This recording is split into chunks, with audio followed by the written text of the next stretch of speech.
Nice to meet you and welcome to this BAXTER sponsored symposium on enhancing extracorporeal blood purification in the critically ill patient. We have two exceptional speakers today, Professor Peter Pickers from the Intensive Care Department of the University Hospital in Nijmegen, the Netherlands, and Professor Stefano Romagnoli from the Intensive Care Department of the University of Florence, Italy. Welcome and thanks for joining this symposium today.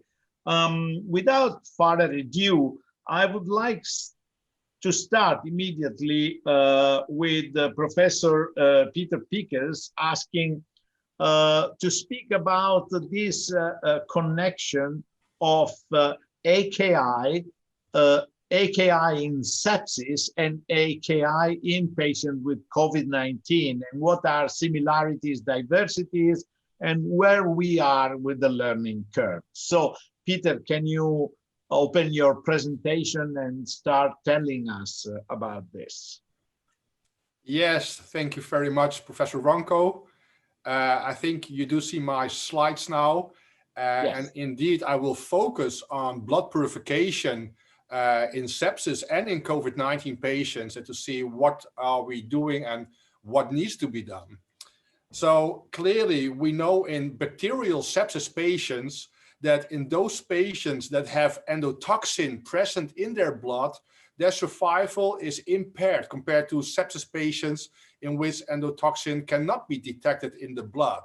And also the cytokine response is related to outcome. So those patients with very high cytokines in their blood show a higher mortality compared to patients with a lower cytokine response. So this is an attractive theory that you think that there's blood poisoning going on. And so if you would actually make the blood clean and make purification, getting the endotoxin and or the cytokines out of the blood, this might be a beneficial consequence for the patients. So we do know that in many sepsis trials in which pharmacological approaches were tested, they were negative, these trials. And in all these trials, it was a very specific pharmacological approach. And so this blood purification idea is much more a general approach, and therefore it might be of interest. But the question is, do we at this moment have enough clinical evidence that this can be thought about as a standard therapy in these patients? Now, blood purification, mainly speaking, is about three kinds of filters, and I will explain it here. The polymyxin B filter is actually a filter that is consisting of polystyrene fibers that are coated with polymyxin B. And that is able to bind endotoxin, the LPS. There's no clearance of cytokines, and this is also not a renal replacement therapy modality. Another filter modality is actually more an adsorber, is called the cytoadsorber. This filter is consisting of billions of very small balls that are full with pores, and based on the molecular weight, these pores are able to let cytokines in and then capture them. So that's how it works in the clearance of cytokines. This device does not clear endotoxin, and it's also not a renal replacement therapy device. And finally is the Oxiris filter. This filter is consisting of several layers with different properties. And one of them is that it can bind endotoxin based on charge and also cytokine. So this is doing both. And it's also a renal replacement therapy device at the same time. So what clinical studies do we have in bacterial sepsis patients? Well, most of the work is done with the polymyxin B filter. The larger and better quality trials are done with this filter. And this started with a study from Italy in which patients with abdominal sepsis were enrolled, because abdominal sepsis is mainly gram-negative infection. And of course, gram-negatives contain endotoxin in their membrane. So this is a good selection criterion. And they randomized patients within 6 hours following surgery. And this trial was done in 10 ICUs in 64 patients. And what the authors report is that indeed there is a significant effect on survival, but this is a survival time analysis. So it takes longer, you survive longer if treated with this filter.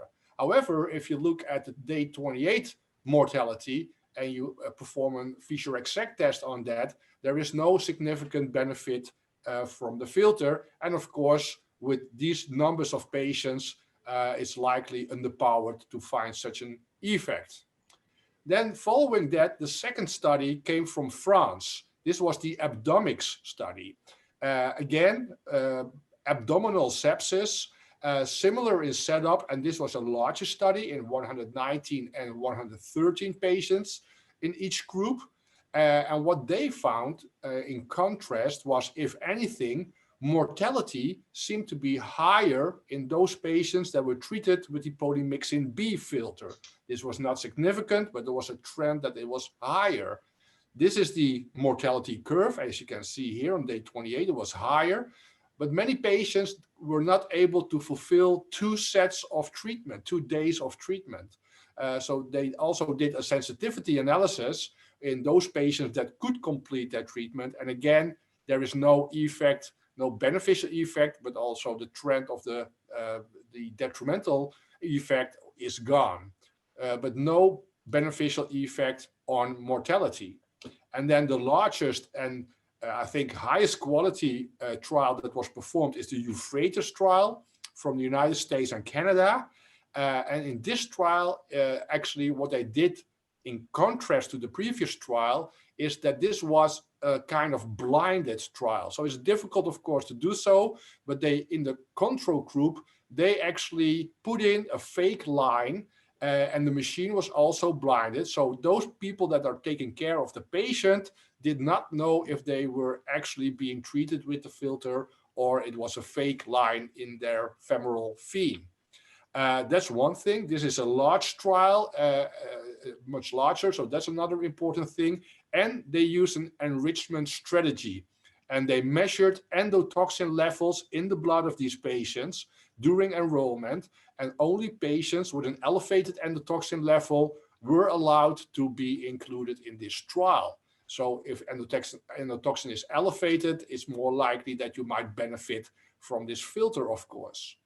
The results were published in JAMA, and again, much to the disappointment of many, there was no significant effect on mortality for all participants, and also not of a subgroup of patients with a higher disease severity. So no clear trend of a benefit. So the meta-analysis that appeared after that had to state that at this moment there is insufficient evidence to support the routine use of these patients with this device, and that the effects of the filter to capture the endotoxin is difficult to show if this translates to a clinical benefit, especially survival, of course. Nevertheless, there was another very interesting meta-analysis that also took into account the disease severity.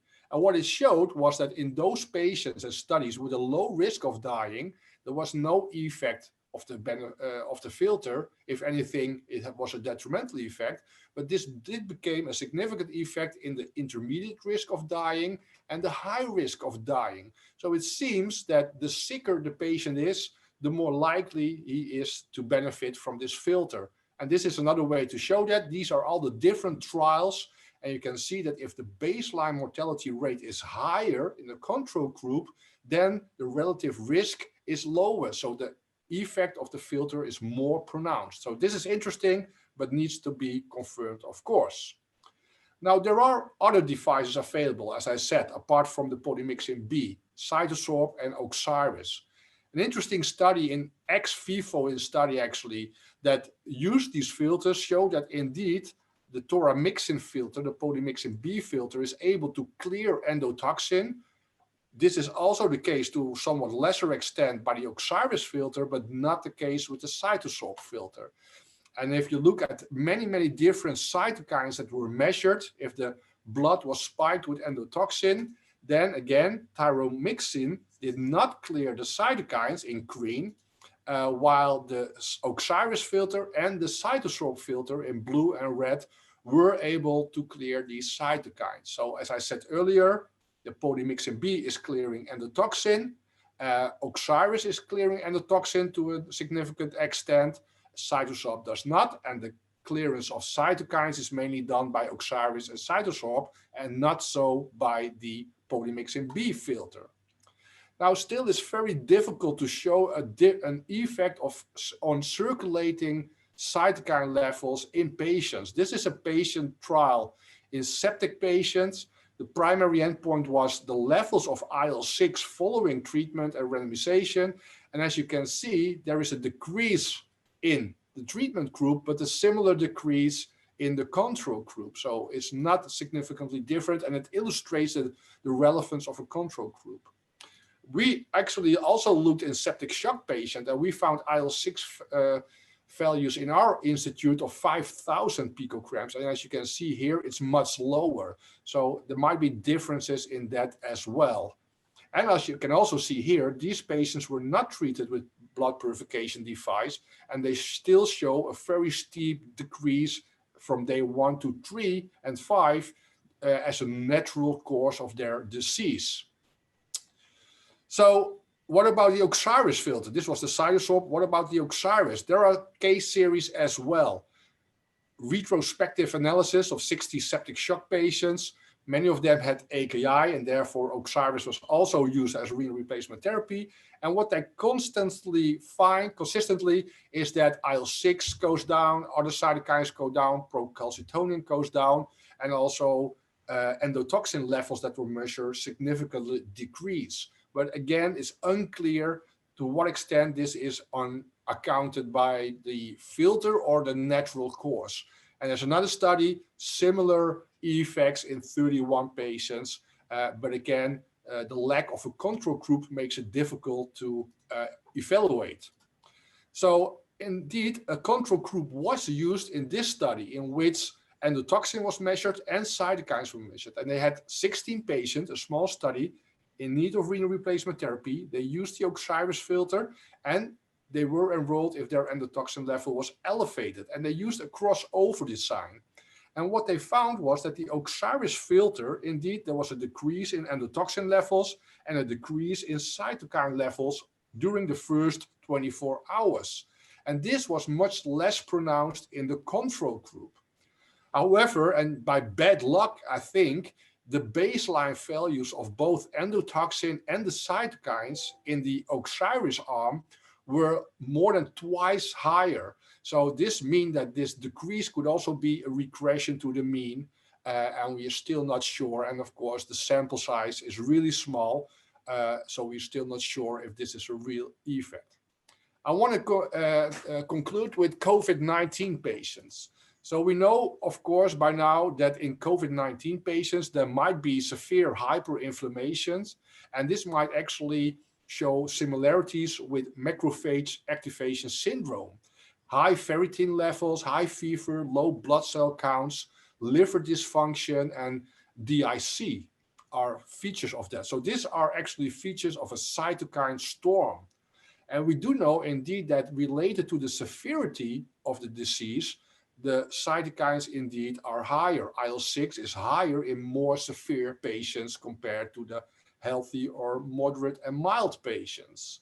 And also it's related to outcome. Those patients that die eventually have higher cytokine levels, CRP, IL-6, compared to those patients that do recover and stay alive.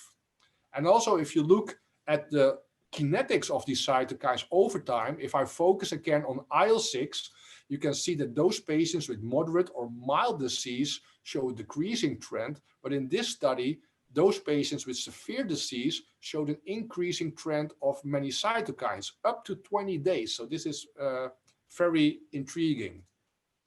So the idea is that COVID-19 is hyperinflammation, a cytokine storm, and therefore blood purification might be a good idea. So there are a few case series. This from China. This is one in using the Oxiris filter again.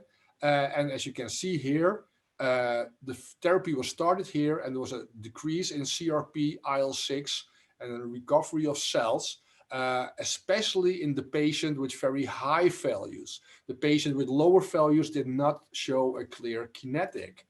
There's another case series showing similar results. The problem again is these are very, very small case series. 3 patients and 5 patients only are described. A larger series will be alluded to later on, I heard, in again an Italian study in which 37 COVID-19 patients were treated with the Oxiris filter. A median 3.6 day after ICU admission. And what they show indeed is that IL-6 goes down and SOFA score goes down. It's important to realize that this is a very high IL-6 level, 1200 picograms per mil. We also looked in our ICU and measured IL-6 levels, and we found much lower values. And also the SOFA score was much more constant over days in our hands. So it's not a general thing. The patient with the highest IL-6 level in our cohort was one with 1100. And then 2 days later, with no blood purification, it was 50 in that patient, again showing the normal course of the disease. So I'm not pretty sure if the cytokine storm is a really general phenotype in all COVID-19 patients. What we did actually was use the same kits and the same methodology, and we measured cytokines, and again, I will focus on IL-6, in different ICU cohorts. And what we showed, to our surprise actually, was that in sepsis, bacterial sepsis patients with RDS, cytokine levels were actually higher than in COVID patients. Even in patients with no RDS, it was higher, while the cytokine levels in patients with cardiac arrest or trauma patients in the ICU showed similar levels of IL-6. So this means that it's not clear that there is a cytokine storm if you compare it to other cohorts in the ICU. And what we also are interested in is immune suppression, and we measure HLA-DR. And indeed, this is the normal range. And in COVID-19 patients, there is some suppression. So there is some immunoparalysis, but it is less pronounced if you compare it to bacterial septic shock. And also over time, this stays the same. So it seems that the very hyperinflammation and the immune suppression that is described is not a general phenotype also much. My concluding slides. Blood purification in bacterial sepsis as well as in COVID-19 patients is a very valid theory. We know that these filters are effective from ex vivo studies. They do clear endotoxin or cytokines. However, it's very difficult to show an overall survival benefit. There might be a benefit in the sickest patient, but this is all retrospective analysis. We need to make sure that this is the case. So for now, I think there is insufficient evidence to use this as a standard treatment. You can do it as a last resort, or if you have the feeling that you can do nothing else, but it's not the case that we can say this should be done in all patients.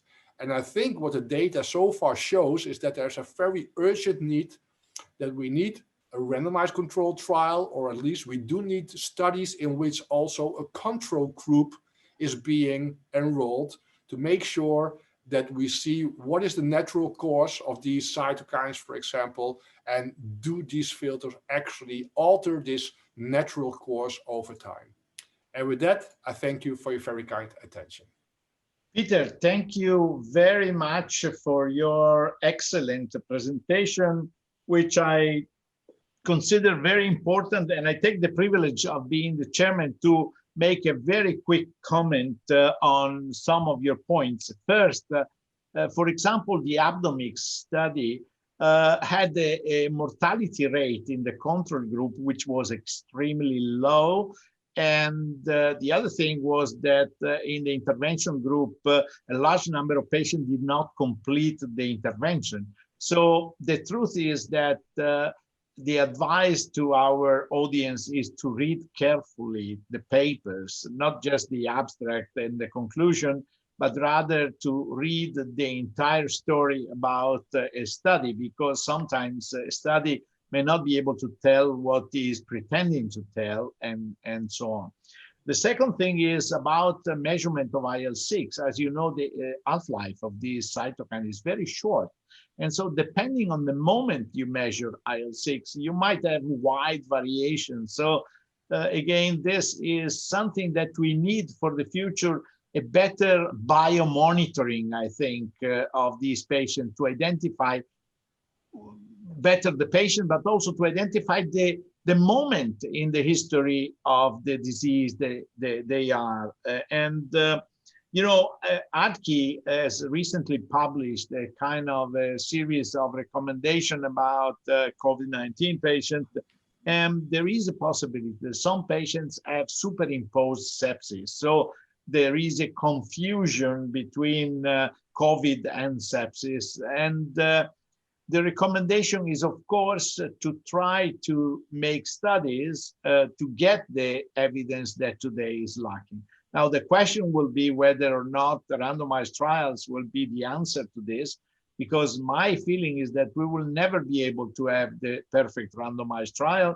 And for the skeptical people, these are never enough evidence. On the other hand, for the believers, there is a strong pathophysiological rationale. One quick comment from you. At the end of all these things, are you among the skepticals or are you among the believers? I must confess that I consider myself a critical person. And I think we should be careful not to start all kinds of therapies if there's no clear clinical benefit. I think what we've learned from the trial so far, that these devices are safe, where you can imagine that they might also be able to capture antibiotics, for example. And so theoretically, there could be a negative effect as well from using these devices. But I think so far, the studies have shown that they are safe. So that is not an issue, but they cost money. They are invasive. And so I think if we need really a clinical benefit and a proof of principle, actually also at some endpoint that these filters are actually doing what they claim to do. And so without that, I would say we should not start doing these things in all patients. No, I'm not saying in all patients. I'm still asking if you, and of course we do like this and so on, if you were in the ICU with COVID-19 and severe immuno response dysregulation, would you like to have this treatment applied on you or not? Yes, I understand your question. I think, and that was what I meant with my presentation as well, that there are huge differences in the cytokine levels that are measured in the ICU patients, also differences between different regions in the world.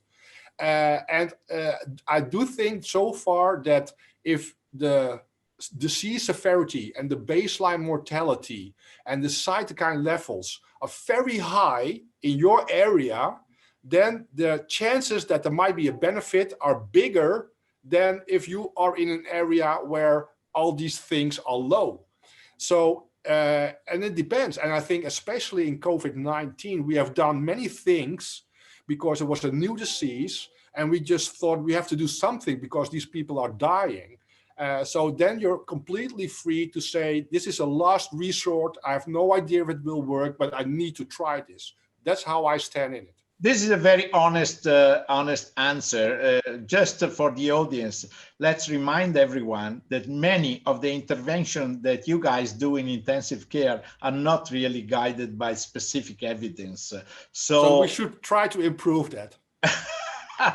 Absolutely. And in fact, we're going to hear now from Professor Romagnoli about the registry experience mature in Italy. Stefano. Dear Professor Ronco, dear all, thank you very much for the invitation. Very happy to participate in this symposium. My topic is about a registry, and I'll go very quickly to the Italian and now the world registry for renal treatment therapies. This is my conflict of interest. In 2013, so 7 years ago, Derek Angus and Van der Poel, writing about the complexity of sepsis as one of the most elusive syndrome in medicine, were looking for or asking for something new, newer, smarter approaches, not only for therapies, but also for clinical trials. And in 1997, many years before, Professor Jean-Louis Vincent, writing about new therapies in sepsis in 1997, were writing about hemofiltration as something potentially useful for treating septic patients.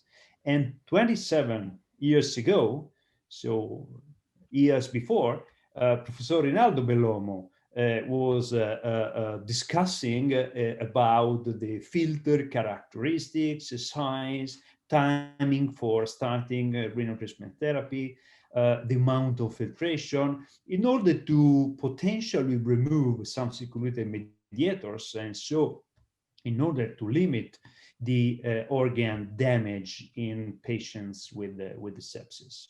And there is a quite clear evidence that sepsis is characterized by a dysregulated immune response to infections, resulting in organ dysfunction. And these mediators, these players are, I don't know why it's going on by its own, are LPS, cytokines like interleukin-1, interleukin-6, pathogen-associated molecular patterns like LPS, damage-associated molecular patterns, and so on. And there is the hope that by restoring an imbalanced immune system, so restoring a balanced immune response in these patients may help to improve outcome and reduce organ damage. There are various mediators and cytokines that are implicated in development and progression of a single and multi-organ failure. And the kidneys are have a key role in this modulatory mechanism of the immune system by means of the production and the elimination of these mediators. But also we know that renal replacement therapy is actually recommended in patients with severe forms of sepsis-associated acute kidney injury, and the new something different applications of renal replacement therapy than standard applications are needed to remove inflammatory mediators.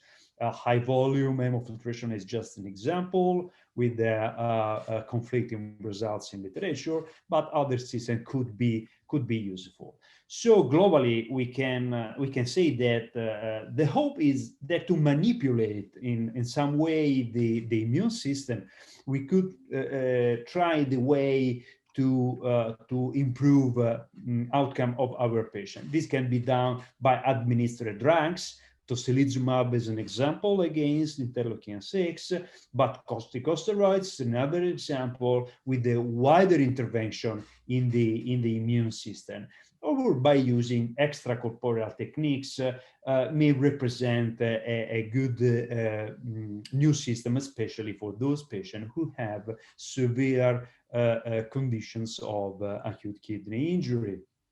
But one of the most challenging conditions that limits our understanding in the potential benefits of blood purification techniques is the difficulty to clear evidence from a very strong background noise. We talk about sepsis, but sepsis is a very complicated syndrome with many different characteristics from many points of view.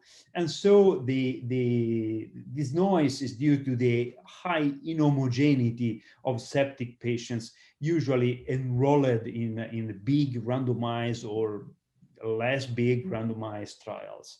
And so the aim of our attempt now by using a dedicated register is to find specific subphenotypes and specific subgroups of patients. This is a register invented by Dr. Gianluca Villa, who is a researcher of the University of Florence, that has created this big platform called Register for Acute Renal Replacement Therapy, that is aimed at collecting a high number of data from patients undergoing renal replacement therapy. At the moment, the register is an Italian register. Many centers, more than 35 centers at the moment, are collecting data and putting the data into the register. But during the end of this year and during the next year, we are now moving from an Italian registry to a global acute renal replacement therapy registry, with the involvement of many countries all around the world. For everybody, by typing www.arrt.eu, you can find all the information useful to be part of this global ARRT group. And so you can start, everybody can start using the, clearly for free, this very interesting and useful platform. The platform works with the research electronic data capture system, and the physicians can use the RedCap with every device, with the computers, with the smartwatch, with the table. So it's very easy to use. This is a sort of web-based platform used for the registry, specifically designed for research purposes and fed by clinical data that promotes an improvement in clinical practice too, with a continuous positive interaction between the physician, the system itself, and the researchers. This interaction has favorable real-time effects for the specific patient, providing a sort of bedside clinical feedbacks, acting as a decision support system. The system easily has some of help for the physicians by reminding bundles. So Valium sepsis campaign bundles is just an example, suggesting drug adjustment, for example, antibiotics in patients with renal failure, or suggesting the optimal mechanical ventilation setting depending on the recent recommendations and guidelines. The platform physician interaction may provide reports to the single utilizing center, consisting of aggregate of data collected over, for example, about patients' outcome, microbiological data, or the use of disposable for extracorporeal blood purification therapies, and so on. The research aim for this multi-center registry is to verify the presence of clusters of subpopulation of patients that may mostly benefit from extracorporeal blood purification therapies, for example, with the auxiliaries filter or high cutoff membranes among the critically ill patients. But the second aim is beyond the research purpose. The bedside use of this registry in everyday routine clinical practice may have a number of effects on patients' outcome. It can be customized by each enrolling center. It provides clinical tools in terms, for example, of calculated fields, and it may provide a specific suggestion to the operator. This is just an example. This is an electronic CRF in a patient with vasoactive agents. The field is then opened to yes or no using vasoactive agents, which kind of vasoactive agent, norepinephrine, vasopressin, which is the dose, and automatically the system calculates, for example, the vasoactive inotropic score. If the patient is receiving also an hemodynamic monitoring, the system is able to record every data we want to put in order to have collected all these characteristics of our patients. And the patient is also able, as I said, to help the physician. For example, if the patient is receiving an antibiotic therapy, the system may suggest those adjustments based on, for example, in case of renal failure, based on the Sanford guide antimicrobial stewardship.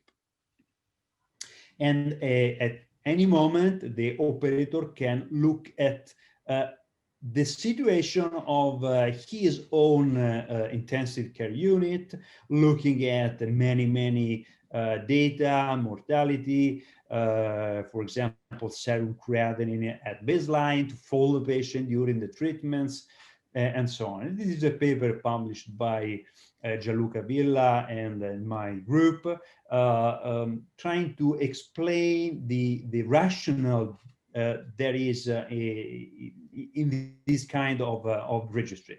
The title is dedicated to the Osiris registry, but every kind of patient receiving renal replacement therapy are now included in this registry.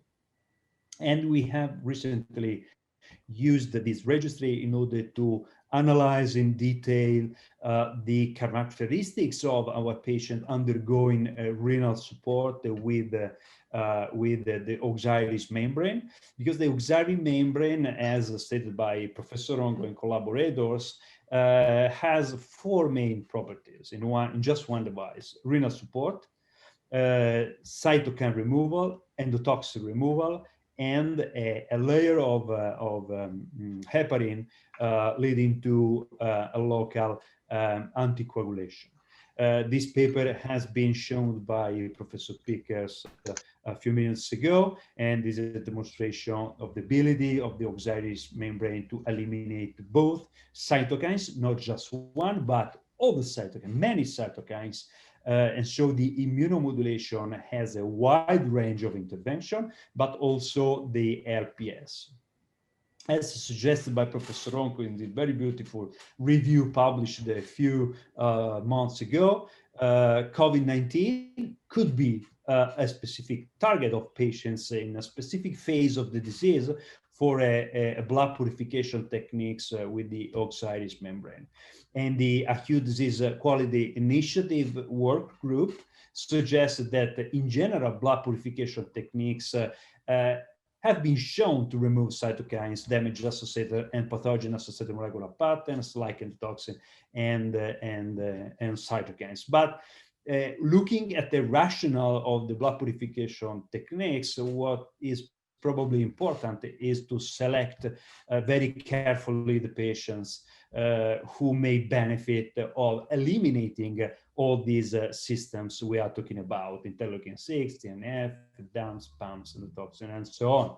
And we have used recently the register in order to extrapolate the data from patients undergoing renal replacement therapy with Osiris and the COVID-19 disease.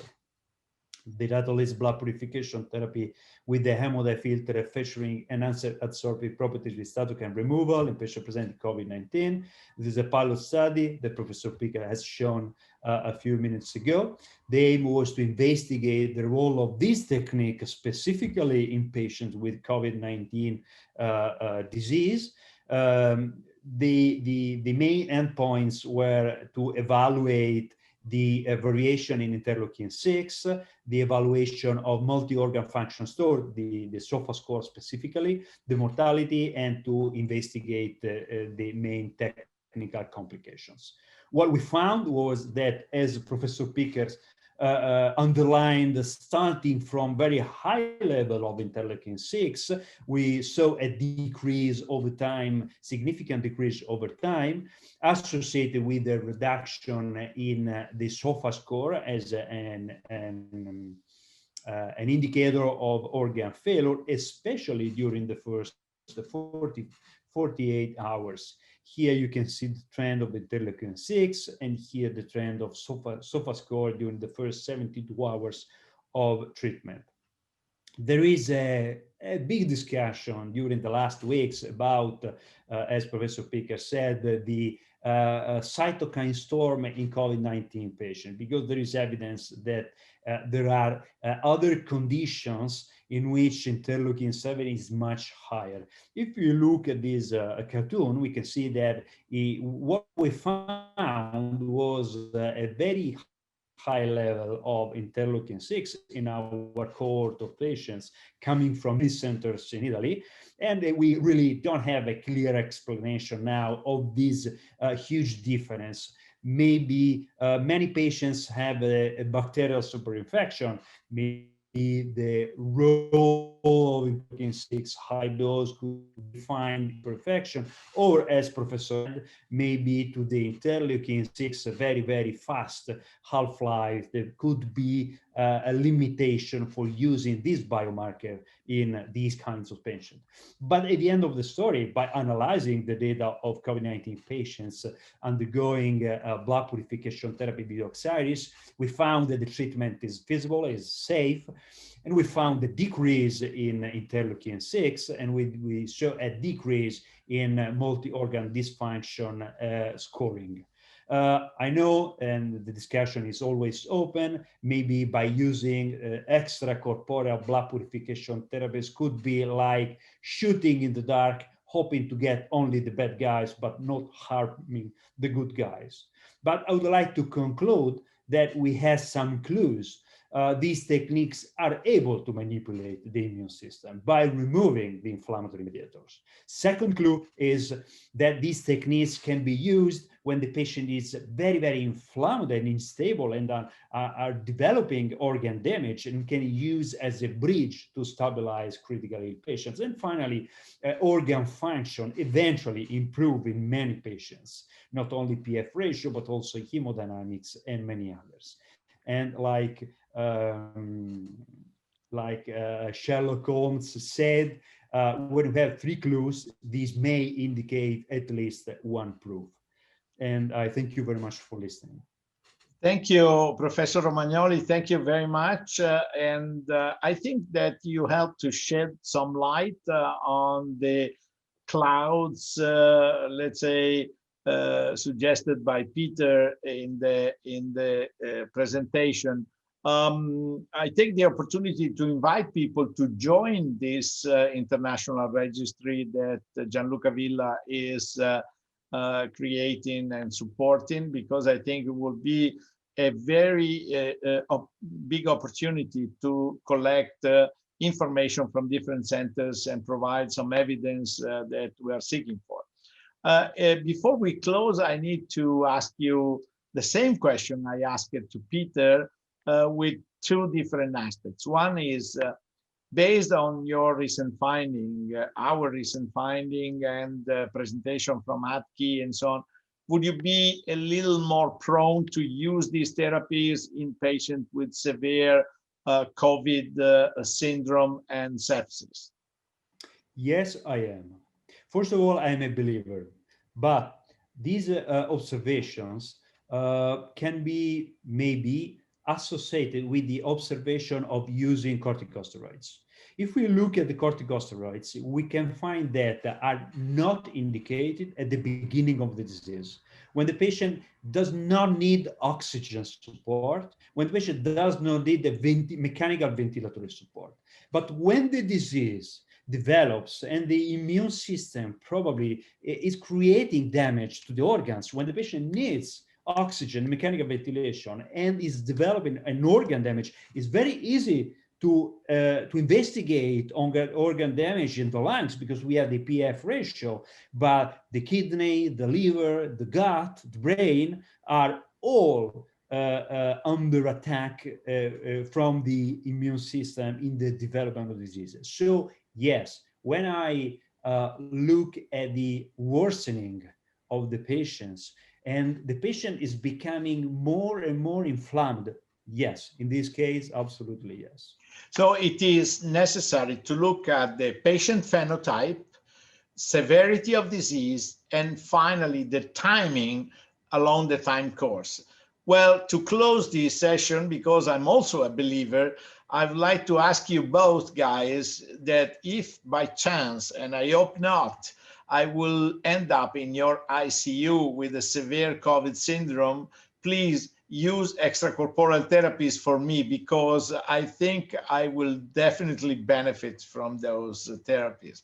With this, thank you very much for joining this fantastic symposium sponsored by Baxter. And let's go on with our international Vicenza course. Thank you. Thank you, Sir.